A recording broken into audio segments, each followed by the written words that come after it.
Seja muito bem-vindo a mais esse estudo. Hoje nós faremos o estudo da parábola dos lavradores maus ou rendeiros infiéis. E a gente encontra essa passagem no Evangelho de Mateus, no Evangelho de Marcos e também no Evangelho de Lucas, nesses capítulos e versículos aqui na tela. Para esse estudo eu escolhi o Evangelho de Mateus, mas depois vocês podem ler nos demais evangelhos. Então está lá no capítulo 21, versículos de 33 a 41. Houve um homem, pai de família, que plantou uma vinha e circundou-a de um valado, e construiu nela um lagar, e edificou uma torre, e arrendou-a a uns lavradores, e ausentou-se para longe.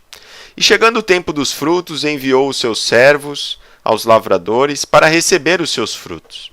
E os lavradores, apoderando-se dos servos, feriram um, mataram outro e apedrejaram outro. Depois enviou outros servos, em maior número do que os primeiros, e eles fizeram-lhes o mesmo. E por último, enviou-lhe seu filho, dizendo: terão respeito ao meu filho. Mas os lavradores, vendo o filho, disseram entre si: este é o herdeiro. Vinde, matemo-lo e apoderemo-nos da sua herança.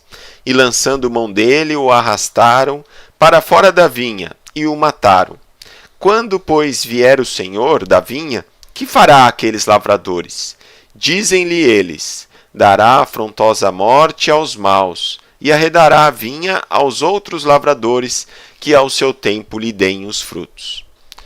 Muito bem, de forma geral, então, essa parábola ela traz a questão da presciência de Jesus, inclusive colocando aqui uma coisa que lhe aconteceria, que seria a própria morte.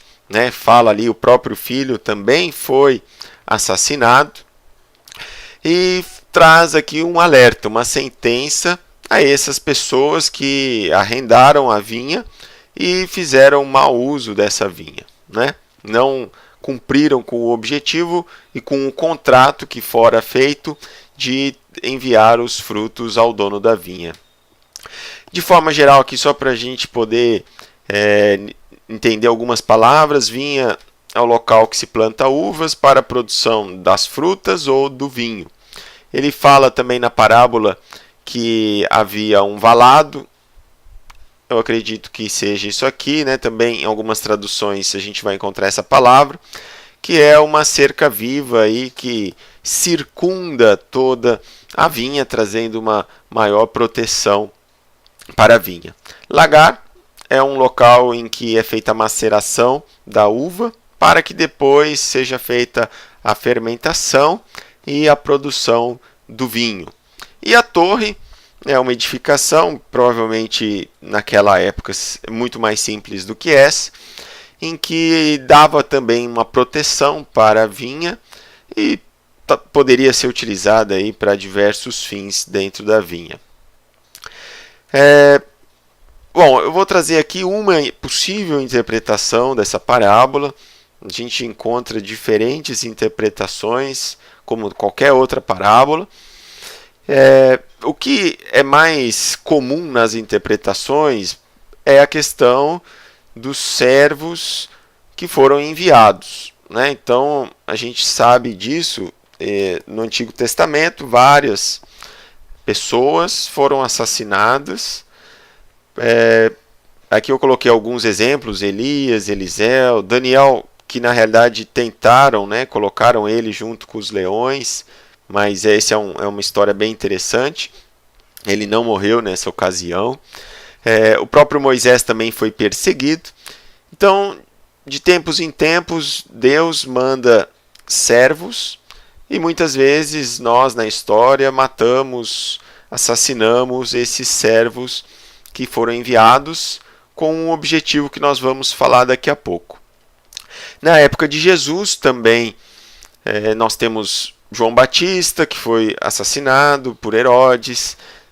Depois de Jesus também foram vários: Estevão, Paulo, Pedro, João e vários outros aí que a história nos mostra. Então, como eu disse, aqui vai ser uma possível interpretação que eu acho bem interessante e que traz também uma aplicação para a nossa vida, para uma reflexão importante nossa. Então, o que seria essa vinha prontinha? Então, a gente percebe que Jesus descreve uma vinha toda estruturada, pronta. E a gente pode trazer a associação do nosso planeta. Então, o nosso planeta chega a um momento em que permite a evolução, tanto no aspecto intelectual, na sabedoria, como também nas virtudes, principalmente do amor. Nós sabemos aí a história do nosso planeta, né, a parte da geologia, da biologia, que chegou um momento da nossa espécie em que a gente consegue, tem recursos biológicos, fisiológicos, para poder trabalhar essas questões que nos reinos anteriores, nos animais, não era possível de tal maneira, né? Então Deus criou o planeta, colocou ele em plenas condições de nós realizarmos essa evolução. E aí o que nós temos feito dessa oportunidade, temos feito com o planeta? Nós temos feito mau uso, muitas vezes nos esquecendo do porquê que nós estamos aqui, qual que é o nosso objetivo, né? Às vezes ficamos presos apenas à matéria e vivemos para a matéria, e não é esse o objetivo, não foi por essa a razão, a causa de Deus ter criado esse planeta e nos dado a oportunidade da vida nele.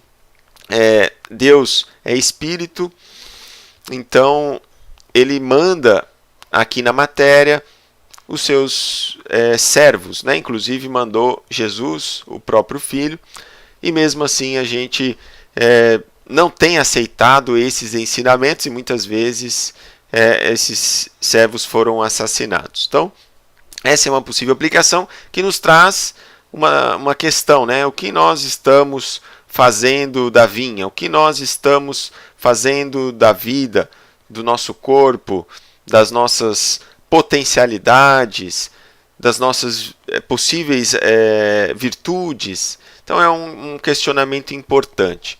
E a consequência, que também está lá no final da parábola, esse é um trecho que a gente não sabe, né, se Jesus contou ela assim, ou se Jesus perguntou e as pessoas que estavam ao redor disseram sobre a consequência, né? O que vai acontecer então com esses homens que não estão cumprindo o objetivo proposto pela vinha, ou o contrato que foi feito da vinha? E aí na parábola a gente encontra morte aos maus, e outros viriam arrendar essa vinha, que deem os frutos, que sigam o contrato à risca, né? E isso a gente vai encontrar nas diversas religiões, lá nos judeus, falando que vai ter um momento na Terra em que aqui haverá uma paz, um bem, as pessoas que aqui viverem terão uma paz e será um mundo melhor do que é hoje, né? A gente encontra isso em várias crenças, no próprio Antigo Testamento. Jesus também fala sobre isso em outras passagens, nós temos esses estudos no site, trazendo então uma consequência dos nossos atos, né? Então, se nós não buscarmos viver da forma correta e trazer essa questão aqui da evolução, usar mesmo o que nós podemos da melhor forma, terá a consequência dos nossos atos. A morte aqui não é no sentido da morte física, né? A gente encontra também esse termo da morte muito nas cartas de Paulo, falando da vida e da morte, num outro sentido que não cabe tempo aqui para a gente poder comentar. E outras pessoas no futuro irão viver aqui no planeta da forma melhor, da forma pelo qual ele foi proposto. Nós agradecemos a atenção de todos. Depois vocês podem ler nos outros evangelhos ou ler de novo a passagem no Evangelho de Mateus para poder então ver se para vocês fica claro isso. Obrigado a todos e até o próximo estudo.